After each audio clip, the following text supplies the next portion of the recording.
Market में? मैं तो बहुत कंफ्यूज हूँ। 200 पॉइंट ऊपर, 200 पॉइंट नीचे, 200, ये क्या है? ये ऐसा थोड़ी बाजार होता है। समझाइए क्या चल रहा है। बात यह है कि हमारे मार्केट में एफआईआईज की फ्लोज हाँ।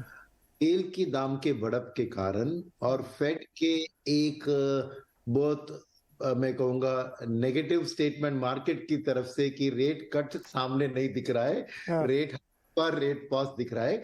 ये दोनों एक इमर्जिंग मार्केट के लिए अच्छी चीज नहीं है, मगर उसके अंदर तेल का दाम इंडिया के लिए बहुत खास रहती है, क्योंकि 80% हम अपना क्रूड ऑयल का रिक्वायरमेंट इंपोर्ट करते हैं। तो इसलिए पूरे सितंबर महीने में आपने देखा कि एफआईएस की बिल्कुल बिक्री हो रही थी और नेचुरली प्राइसेस के ऊपर उसका दबाव आ रहा था।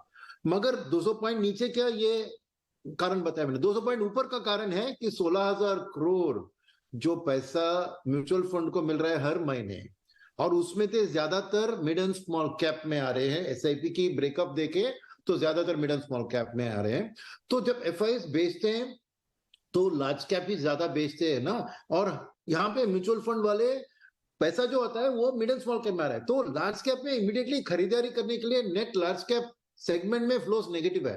तो अगर उनको वो लार्ज कैप खरीदना चाहिए, कुछ मिड एंड स्मॉल कैप को बेचना चाहिए। तो स्टेप वन में जो समझिए कि एफआईएस की सेलिंग हुई, लार्ज कैप के दाम गिरे, फिर मिड एंड स्मॉल कैप को बेचने की कोशिश है फंड मैनेजर्स की ओर से, ताकि वो उन लार्ज कैप जो पहले थोड़े ओवर वैल्यू लग रहे हैं, आज थोड़े रीजनेबल लग रहे हैं, अच्छी कंपनियां हैं, उनको खरीदने के लिए। At the same time SIP का इंस्टॉलमेंट आ जाता है, तो वही स्मॉल कैप जो गिरा उसको खरीदने के लिए 1 या 2 दिन के बाद उनको भी हाथ में मोहलत मिलता है। तो ये स्टोरी है, और इसमें जस्ट एक ट्विस्ट है। वो ट्विस्ट है कि हमने डेटा देखा कि करीबन 30 से 40% जो इंक्रीमेंटल फ्लोज अप्रैल टू अगस्त आए, तो ये सितंबर में तो सेलिंग थी, उसमें FIIs dedicated India mid cap funds में निवेश कर रहे हैं। तो ये एक बहुत बड़ा बदलाव हुआ है माहौल में। पहले तो एफआईआईज खाली लार्ज कैप या वेरी लार्ज मिड कैप्स में निवेश करते थे, मगर अब और हमारी जानकारी ये शायद ये जापान से ओरिएंटेड एफआईआईज की पैसा है कि एक India dedicated mid cap fund launch होके वो पैसा इकट्ठा करके वो, यानी आज मिड कैप में buying not only from domestic fund but FIIs. और ये वाला पैसा जो है वॉलेटाइल नहीं है, क्योंकि ये मिड कैप फंड सब एक लॉन्ग टर्म तौर पर आ रहे हैं। तो वेरेस लार्ज कैप में आपको हेज फंड्स जो कि हॉट बटन एफआईआईज होते हैं, जब इंटरेस्ट रेट्स बढ़ती है या तेल का दाम बढ़ता है तो इंडिया को बेचते हैं, ऑपोजिट मूव तो खरीदते हैं। तो वॉलेटिलिटी जो आती है मार्केट में वो हेज फंड के कारण है।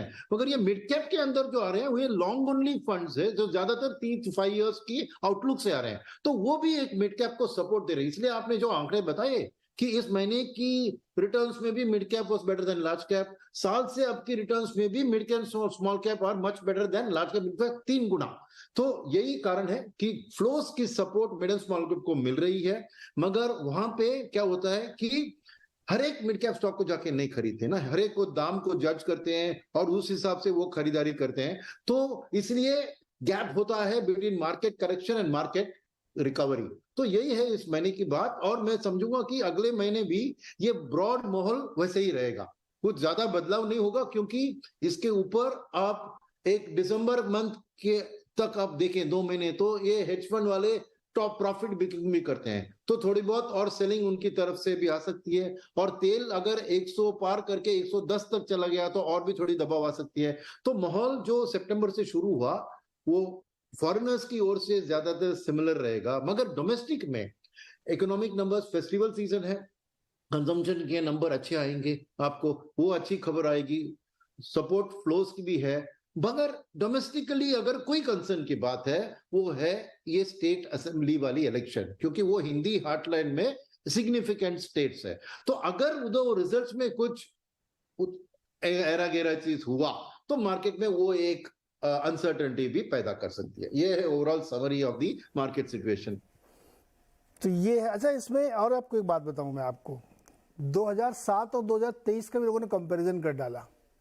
हाँ, वो कंपैरिजन ये बताता है कि 2007 में भी क्रूड का दाम $90 के पास था, यूएस ट्रेजरी 4.5% थी 10 साल वाली, भारत के 10 साल वाले बॉन्ड 7.8 थे, आज से थोड़ा सा ज़्यादा। तो सिनेरियो बिल्कुल वैसा ही है या कुछ और?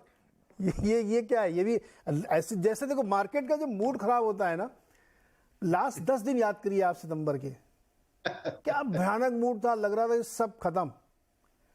तो उस समय ये रिपोर्ट्स आने लगती हैं। 2007 में ऐसा था, आज भी वैसा ही है, तो वैसा ही होगा।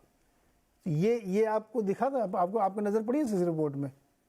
देखिए, ये भी नजर पड़ी, और एक भी हाँ। चीज है, अगर आप इकोनॉमी की हालत देखें और वेरियस सेक्टरल फंड्स की हालत देखें, तो 2003 वाली बात भी अभी रिपीट हो रही है। तो एक सोच यह है कि 2003 से 8 जो मार्केट की हालत हुई थी, उसकी अर्ली स्टेजेस में है। तो दोनों तरफ के ऑपोजिट रिपोर्ट्स, एक आप वैल्यूएशन और ऐसे इंटरेस्ट रेट्स की बात कर रहे हैं, वो एक चीज बता रही है, मगर इंडिया का इकोनॉमिक ग्रोथ स्टोरी आप देखें, 2003 में जो था कैपेक्स साइकिल की शुरुआत और जो सिक्लिकल सेक्टर्स की अप ट्रेंड, वो इकोनॉमिक हालत इंडिया की उसी के सिमिलर है। तो वो एक काउंटर है जो चीज आप कह रहे हैं। सेकेंड बात मैं कहूंगा कि आज मार्केट को यहां से आगे कैसी सोच है, यही है। ये एब्सोल्यूट लेवल ऑफ 7.8% या $95 ये नहीं है। क्या आने वाले दिन में ये 95 110 की ओर जा रहा है या 95 से 85 जा रहा है, वो ज्यादा मायने रखती है। तो मैं ये एब्सोल्यूट लेवल्स पे कुछ मैं मायने नहीं रखता हूं, मेरे को ट्रेंड लेवल्स कैसे लग रहे हैं वो एक बात है तो देखने के लिए। तो काउंटरिंग चीज मेरे दोनों तरफ आ रहे हैं। अभिषेक अग्रवाल जी, क्या मार्केट में मिड कैप स्मॉल कैप ने थोड़ा सा बबल बना दिया है, रिटेल को डरा दिया है? क्योंकि जो जब लार्ज कैप से आप कंपेयर करो तो वो 4-5 गुना उनका रिटर्न दिखता है। इवन स्मॉल कैप में तो और इंटरेस्टिंग डेटा है सर।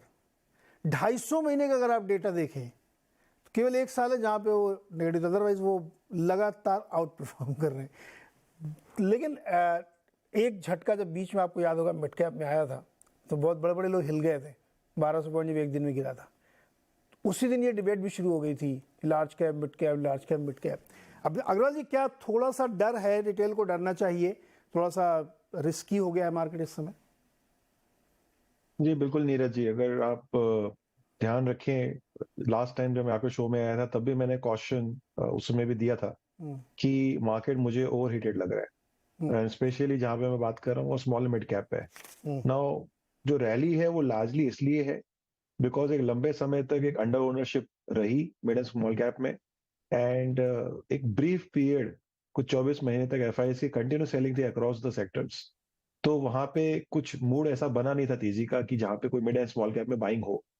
पर जैसे ये रिवर्स हुआ, specially from the April 1st onwards in 2023, और अभी लास्ट हम 5 महीने 6 महीने की तेजी देख रहे हैं, तो वहां पे एफआईआई का जब रुख बना, जो एक पैसा हम देख रहे हैं कंटिन्यूसली इनफ्लोस, वहां पे एक रुझान स्मॉल मिड कैप की तरफ भी गया। और जिस तरह के क्वांटम का पैसा इस समय आया वहां पे, क्योंकि ये ऑफ कोर्स एक कम लिक्विड वाली जगह है, ज्यादा ओनरशिप नहीं है, प्रमोटर ड्रिवन अभी भी है, तो ये रश में ये हश हश जैसा कुछ हो रखा है जहां पे इतनी बड़ी तेजी हमने देखी है। बट ये सस्टेनेबल है क्या, मेरे भी रिजर्वेशंस हैं। एक साल में एक इंडेक्स लेवल पे 25% का रिटर्न, इसका मतलब एक पोर्टफोलियो लेवल पे, जो कि टिपिकली इंडेक्स से तो कम ही ओनरशिप होती है वहां पे, मेरे हिसाब से कहीं नहीं करके भी 40% से 50% होगा, जो कि इतने कम पीरियड के अंदर में इतना बड़ा रिटर्न नॉर्मली मार्केट के प्रेसिडेंट में नहीं है। तो मुझे लग रहा है यहाँ पे कंसोलिडेशन आएगा, हमें डेफिनेटली कॉशियस और होने की जरूरत है।